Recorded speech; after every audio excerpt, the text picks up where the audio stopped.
Hello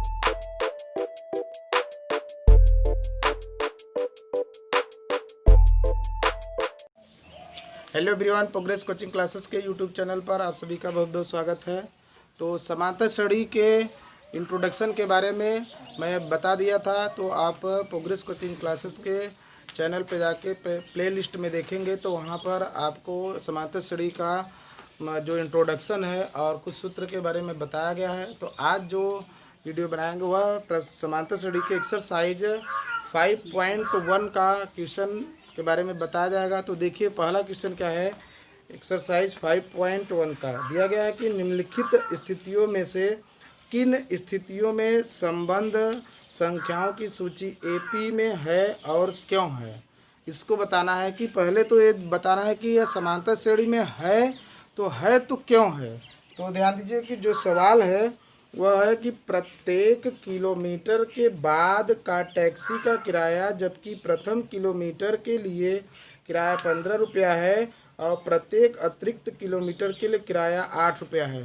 मतलब प्रथम kilometre जो पहले हम जाएंगे, पहले 1 किलोमीटर के लिए उसका किराया 15 रुपया है और उसके बाद 1 किलोमीटर के बाद जितने अतिरिक्त प्रति किलोमीटर जाएंगे उसमें 8 रुपये क्या किया गया है, बढ़ाया गया है, इंक्रीज किया गया है।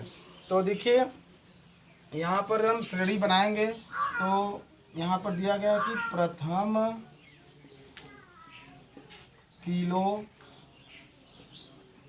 किलोमीटर का किराया 15 रुपया है। अब उसके बाद जब श्रेणी बनाएंगे तो देखिए पहले किलोमीटर के लिए 15 रुपया, फिर इसमें अगले किलोमीटर पे चलेंगे तो 8 रुपया इसमें जोड़ दिया गया है। तो 15 8 कितना हो जाएगा 23। फिर इसके बाद जो किलोमीटर मतलब पहले किलोमीटर, फिर दूसरा किलोमीटर, तीसरे किलोमीटर पे चलेंगे तो 23 में 8 जोड़ेंगे तो कितना आएगा, ठीक। अब फिर उसके बाद ये हो गया पहला, दूसरा, तीसरा, चौथे पे फिर 8 जोड़ेंगे तो कितना आएगा 39। ऐसे से मतलब यह क्या हुआ, बढ़ता जाएगा कि जितने भी आगे हम बढ़ते जाएंगे प्रति किलोमीटर 8 रुपये क्या हुआ, बढ़ता गया।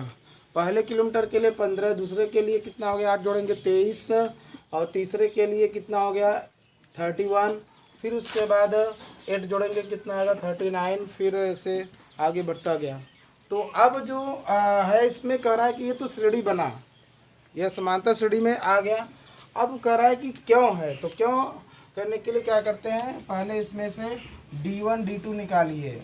सारवंतर हमेशा दूसरे पद में से पहला पद घटा देता है। 23 - 15 कितना है 8।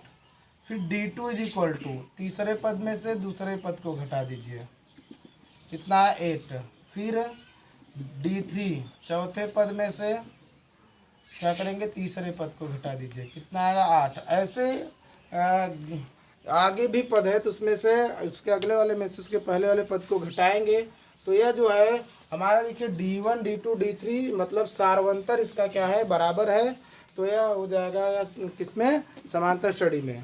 तो यहाँ लिखेंगे कि चूँकि D1 = D2 = D3 अतः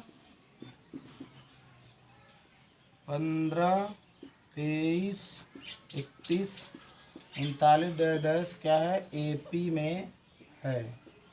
क्यों है एपी में, कन्फर्म हुआ कि क्योंकि समांतर श्रेणी का सारवंतर क्या होता है, बराबर होता है। और मैं यहाँ पे दिखा दिया कि ये बराबर है इसलिए समांतर श्रेणी में है। तो अब इसका दूसरा क्वेश्चन देखिए, समझ में आया। देखिए जो क्वेश्चन नंबर 2 है पहले का, वह क्या कह रहा है कि किसी बेलन में उपस्थित हवा की मात्रा जबकि वायु निकलने वाला पंप प्रत्येक बार बेलन की शेष हवा का 1/4 भाग बाहर निकाल देता है। तो इसको देखना है कि यह क्या है, समांतर श्रेणी में है कि नहीं। तो यहाँ पर देखिए मैं मान लिया कि माना हवा की मात्रा T1 = कितना है 1। T1 का मतलब हो गया समांतर श्रेणी का पहला पद। तो इसमें से हवा जो निकल रहा है वो 1/4 भाग निकल जा रहा है। तो शेष मात्रा जो बचेगा मतलब T2 = 1 - 1/4। तो आ गया कितना, सरल करने पर 4 × 4 में से घटाएंगे तो 3/4, यह हो गया T2। अब जो शेष तीसरा मान निकालेंगे तो यह जो है पहले 3/4 था, उसमें से 1/4 फिर क्या होगा मल्टीप्लाई, तो 3/4 इंटू 1/4 तो कितना आ गया 3/16। तो तीसरा पद क्या हो गया कि यह जो बचा है इसमें से एक 3/16 को घटाएंगे तो कितना आ रहा है 9/16। तो जो श्रेणी बनी हमारा पहला 1 हो गया, दूसरा 3/4 हो गया, और तीसरा क्या हो गया 9/16 डैश डैश आगे बनेगा। तो यहाँ पे देखिए D1 D2 और D3 निकालने पर यदि बराबर आ जाएगा तो क्या होगा वह समांतर श्रेणी में है, अन्यथा नहीं। तो D1 रहा निकालेंगे तो दूसरे पद में से पहला पद सर्वांतर घटाएंगे तो -1/4, फिर तीसरे पद में से दूसरा पद घटा रहे हैं तो कितना आ रहा है -3/16। यह D1 और D2 क्या है बराबर नहीं है, इसलिए मैं लिखे कि D1 not equal to D2, अतः श्रेणी क्या है AP में नहीं है। यदि यह बराबर हो जाता D1 और D2 तो क्या हो जाता समांतर श्रेणी में वह रहता है, इसलिए D1 बराबर नहीं है तो समांतर श्रेणी में नहीं है।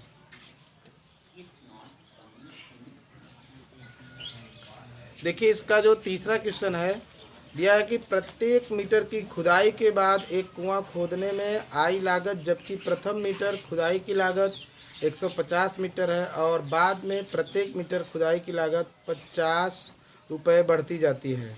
तो यह जो क्वेश्चन नंबर पहला था सेम उसी तरीके से है कि उसमें क्या था, पहले किलोमीटर का जो दाम था मतलब मूल्य था भाड़ा वह कितना था, किराया 15 रुपया, और उसके बाद हर प्रत्येक किलोमीटर पर वह क्या कर रहा था 8 रुपये बढ़ा रहा था। इसी प्रकार इसमें कह रहा है कि जब प्रथम मीटर माने 1 मीटर खोदेंगे तो खुदाई का जो लागत है वह 150 रुपये है, और फिर जितने मीटर आगे खोदते जाएंगे प्रति मीटर पर वह कितना है 50 रुपये बढ़ता जा रहा है। तो पहले मीटर का जो खुदाई है का लागत है वह 150, फिर उसके बाद दूसरे का क्या हो जाएगा 50 बढ़ाएंगे तो 200, फिर तीसरे का 50 ऐड करेंगे तो कितना हो जाएगा 250, फिर उसके बाद 50 तो 300, ऐसे बढ़ता गया। और इसका सारांतर निकालेंगे तो D1 D2 D3 D4 सब बराबर होगा, तो इसलिए ये समांतर श्रेणी में है, तो ये अपने से आप लगाइएगा। क्वेश्चन नंबर चौथा जो दिया गया है वह देखिए, खाते में प्रत्येक वर्ष का मिश्रधन जबकि 10,000 रुपये की राशि 8% वार्षिक की दर से चक्रवृद्धि ब्याज पर जमा की जाती है। ध्यान दीजिए प्रत्येक वर्ष का जो मिश्रधन है वह किस पर जमा कर रही है, चक्रवृद्धि ब्याज पर जमा कर रही है। तो वह पूछा जा रहा है कि यह जो है वह हमारा AP में है कि नहीं। तो यहाँ पर आएंगे पहले वर्ष का जो हमारा मूलधन है वह चक्रवृद्धि ब्याज के रूप में आएगा। तो देखिए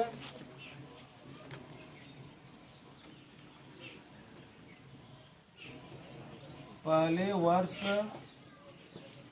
का मूलधन कितना है 10,000 है, मूलधन दिया गया है। ठीक, अब पहले वर्ष का जो चक्रवृद्धि ब्याज निकालेंगे तो पहले यहाँ पे सिर्फ मूलधन लिखिए, पहले वर्ष का चक्रवृद्धि ब्याज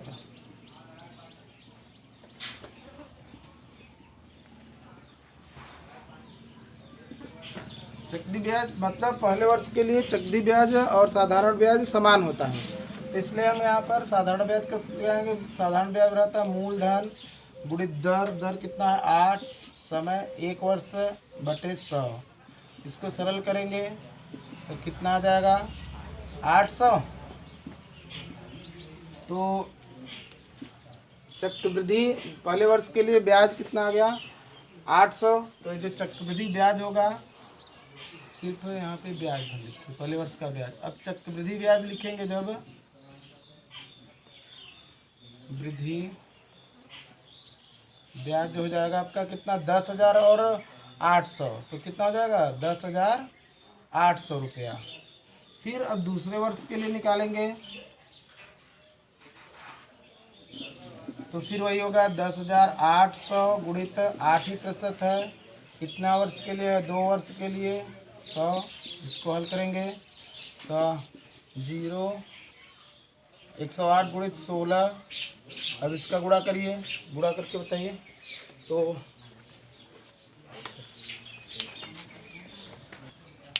देखिए अब यहाँ पर जो दूसरे वर्ष की राशि है कितना 1728, तो जो दूसरे वर्ष के लिए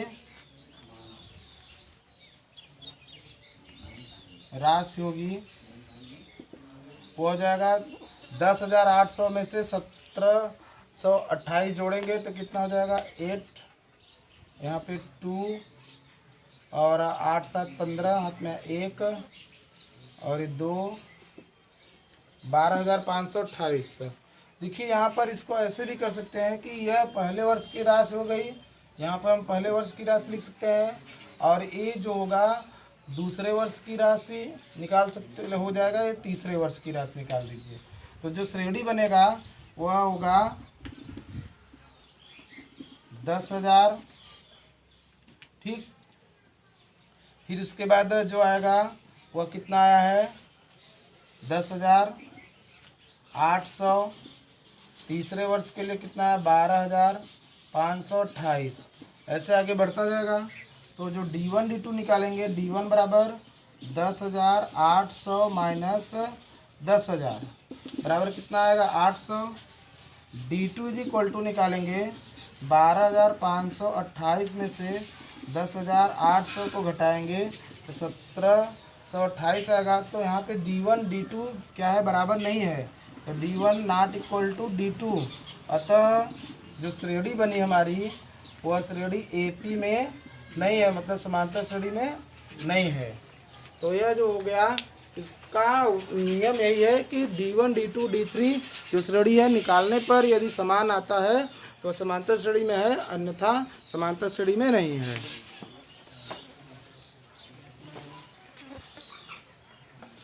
तो देखिए जो दूसरा क्वेश्चन है वो क्या कह रहा है कि दी हुई AP के प्रथम 4 पद लिखिए, जबकि प्रथम पद A तथा सार्वंतर D निम्नलिखित है। इसमें 5 क्वेश्चन दिया गया है और इसमें प्रथम पद और सार्वंतर दिया गया है, तो प्रथम 4 पद निकालना है। तो देखिए दूसरे का जो पहला क्वेश्चन है वह A इज इक्वल टू 10 दिया गया है और D इज इक्वल टू भी 10 दिया है। तो इसमें हम क्या करेंगे, इसके प्रथम 4 पद को निकालेंगे। तो प्रथम पद मैंने T1 इज इक्वल टू जानते हैं A होता है, यह जो बताया गया है A plus D, A plus 2D, A plus 3D, ऐसे करके समांतर श्रेणी में बढ़ता जाता है। तो प्रथम पद A कितना है 10, मतलब T1 बराबर हो गया। अब T2 बराबर जब निकालेंगे तो A प्लस D, तो A 10 है और D भी कितना है 10 इज इक्वल टू 20, और T3 is equal to A plus 2D, तो A 10 है और 2 इंटू 10, तो 10 प्लस 20 इज इक्वल टू कितना हो जाएगा 30। T4 is equal to A plus कितना हो जाएगा 3D, तो A कितना है 10 और 3 इंटू 10, तो 10 प्लस कितना हो जाएगा 30 इज इक्वल टू 40। देखिए अब आपका जो 4 पद आया, 4 पद, पहला पद 10, यहाँ लिख सकते हैं कि अतः श्रेणी पूछ नहीं रहा, लेकिन यहाँ पे 4 पद पूछ रहा है। तो श्रेणी में पहला पद आया कितना 10, दूसरा पद कितना आया 20, और तीसरा पद कितना है 30, और चौथा पद कितना है 40। यह श्रेणी बन गया और सिर्फ 4 पद पूछ रहा है, तो 4 पद निकाल दिया। यदि कहता श्रेणी तो यह श्रेणी निकल गया। और देखिए समांतर श्रेणी में है, 20 में से 10 को घटाएंगे 10 आएगा, 30 में से 20 को घटाएंगे 10 आएगा, और 40 में से 30 को घटाएंगे तो 10 आएगा। तो यह समांतर श्रेणी का 4 पद निकाला गया। इसी प्रकार आप जो शेष क्वेश्चन है, 5 क्वेश्चन दिया गया, पहला बताया गया है, शेष 4 क्वेश्चन आप अपने से लगाइएगा। और ये आपको वीडियो कैसा लगा आप इस पर कमेंट बॉक्स में लिख के भेजिए, और इस वीडियो को देखने के लिए आपको बहुत बहुत धन्यवाद।